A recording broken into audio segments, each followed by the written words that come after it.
GST जिसको सबसे बड़ा अमेंडमेंट कहा गया था इंडिया की टैक्स हिस्ट्री में, उसी से आज अथॉरिटी स्ट्रगल कर रहे हैं क्योंकि उसमें फ्रॉड जो है बढ़ता हुआ दिखाई दे रहा है।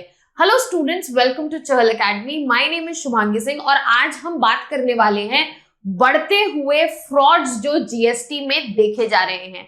आखिर ये फ्रॉड्स क्यों हो रहे हैं और इनसे प्रेजेंट क्या चैलेंजेस है, इनको भी आज हम समझने की कोशिश करेंगे। तो रिसेंटली ओवर द 7 इयर्स अगर देखा जाए तो जब से जीएसटी रोल आउट हुआ है, अथॉरिटीज अभी भी सर्च देख रही हैं जीएसटी फ्रॉड्स में, और यहाँ पर जो स्कैम्स हैं वो कॉम्प्लेक्स होते जा रहे हैं, जिसकी वजह से बहुत ही ज्यादा बढ़ोतरी देखी गई है टैक्स इवेजन में।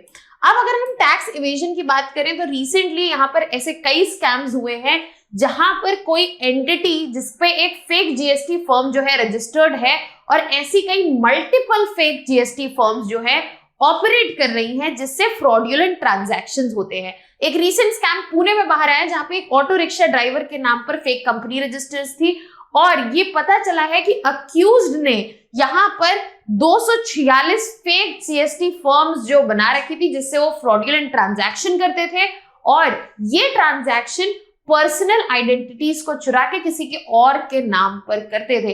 अब यहाँ पर ऐसे बड़े फ्रॉड्स देखे जाने लगे हैं, और यहाँ पर नया जो एस्टिमेट देखा जा रहा है वो देखा गया कि ऑलमोस्ट लास्ट ईयर के कंपैरिजन में इस बार जीएसटी फ्रॉड या फिर जीएसटी से इवेजन जो है वो ऑलमोस्ट डबल हो गया है। Last year it was 1.01 lakh crore और इस साल ये बढ़ के हो गया है 2.01 लाख करोड़।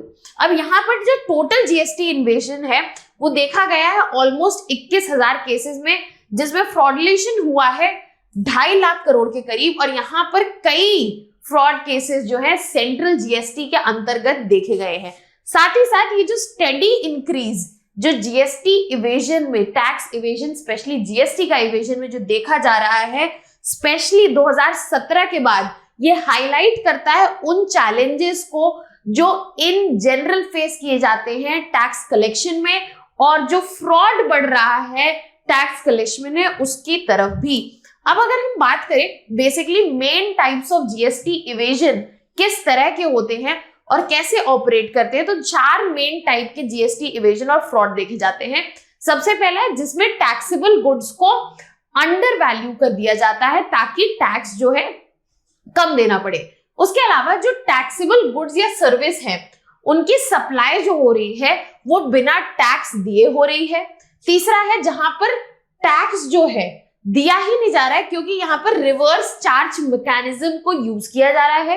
एंड लास्ट है इनपुट टैक्स क्रेडिट पर गलत क्लेम लेके टैक्स से बचा जा रहा है यूजिंग फेक डॉक्यूमेंट, जहां पर अलग अलग कंपनीज रजिस्टर करके अलग गलत ट्रांजैक्शंस दिखाए जा रहे हैं, फ्रॉडुलेंट ट्रांजैक्शन दिखाए जा रहे हैं, और इनपुट टैक्स क्रेडिट से ये क्लेम जो है लिया जा रहा है। अब यहाँ पर सबसे कॉमन टाइप जो है वो नॉन पेमेंट ऑफ टैक्स है, जिसमें कई एक्शंस देखे गए हैं, जैसे कि क्लैंडस्टीन सप्लाई या फिर अंडर वैल्यूएशन ऑफ गुड, और इसके अलावा इनपुट टैक्स क्रेडिट के क्लेम्स भी फ्रॉडुलेंट एक्टिविटीज में एक बढ़ता हुआ नंबर दिखा रहे हैं।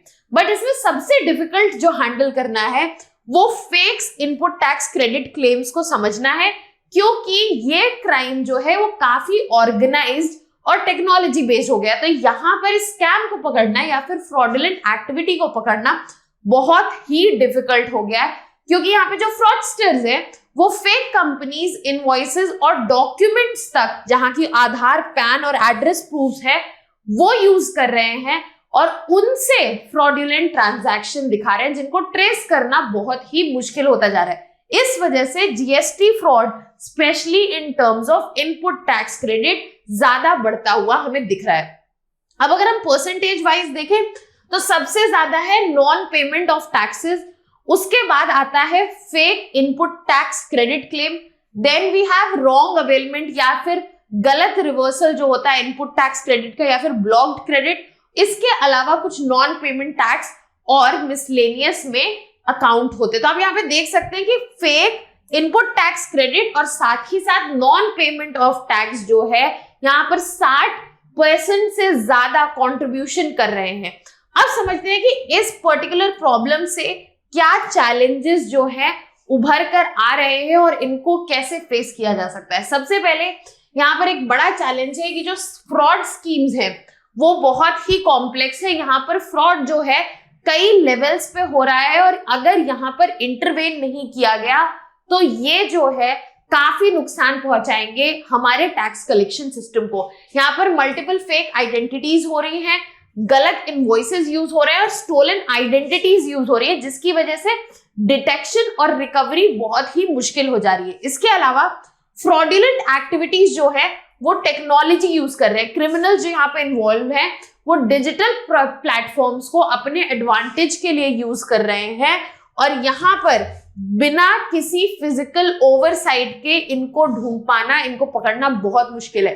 तो यहाँ पे फ्रॉड स्कीम्स जो मल्टी लेयर्ड हैं और टेक्नोलॉजी यूज कर रही हैं, ये एक बड़ा चैलेंज की तरह उभर के आ रहा है। इसके अलावा ट्रांजैक्शंस को ट्रैक करना में भी बहुत डिफिकल्टी आ रही है, जो कि एक चैलेंज की तरह उभर रहा है। यहाँ पर जब हम टैक्स की बात करें तो ये जो फ्रॉडुलेंट ट्रांजैक्शंस हो रहे हैं, यहाँ पर मल्टीपल एंटिटीज इन्वॉल्व हैं और जब तक टैक्स अथॉरिटीज आइडेंटिफाई करती है कि किस पर्टिकुलर लेयर में ट्रांजैक्शन जो है वो फ्रॉडुलेंट हो रहा है, मैक्सिमम फ्रॉड जो है वो हो चुका होता है और ये वेरियस चैनल्स की तरफ से ट्रांसफर हो चुका होता है बैलेंस और वो एग्जॉस्ट हो चुका होता है, तो अथॉरिटीज जो है वो रिकवरी नहीं कर पाती है। इसके अलावा fake input tax credit claims जो है उसमें फेक बिल्स और साथ ही साथ मल्टीपल इंटरमीडिएटरी कंपनीज इन्वॉल्व हैं।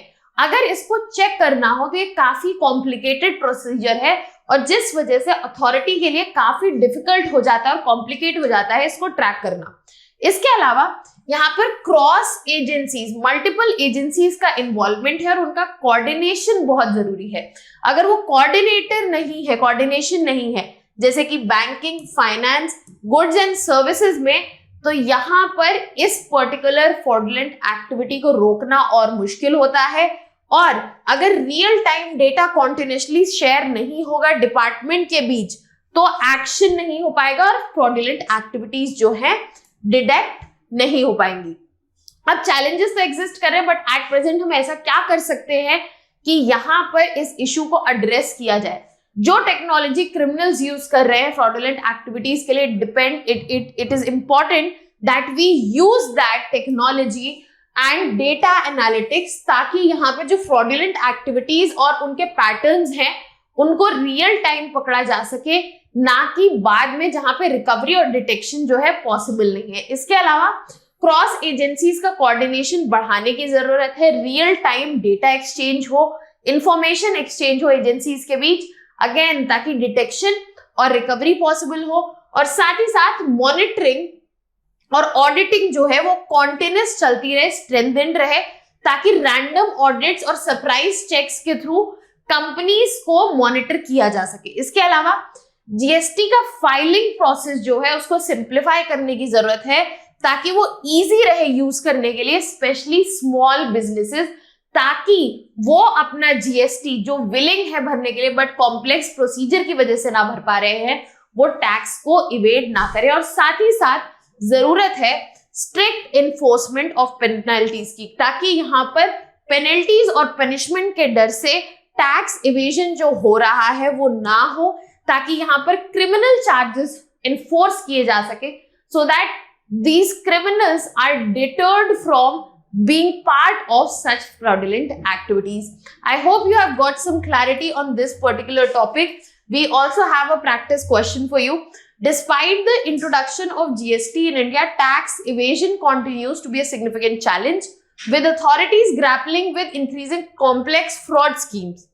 Discuss the key modes of GST evasions, the challenges faced by authorities in curbing fraud, and suggest measures to enhance compliance and reduce evasion in the GST system. You can send in your answers in the comment section. Our team will get back to you. That was all from my side. I hope you got some clarity on the GST fraud and their surge. For more such videos and content related information, please subscribe to our YouTube channel. That was all from my side. Thank you so much.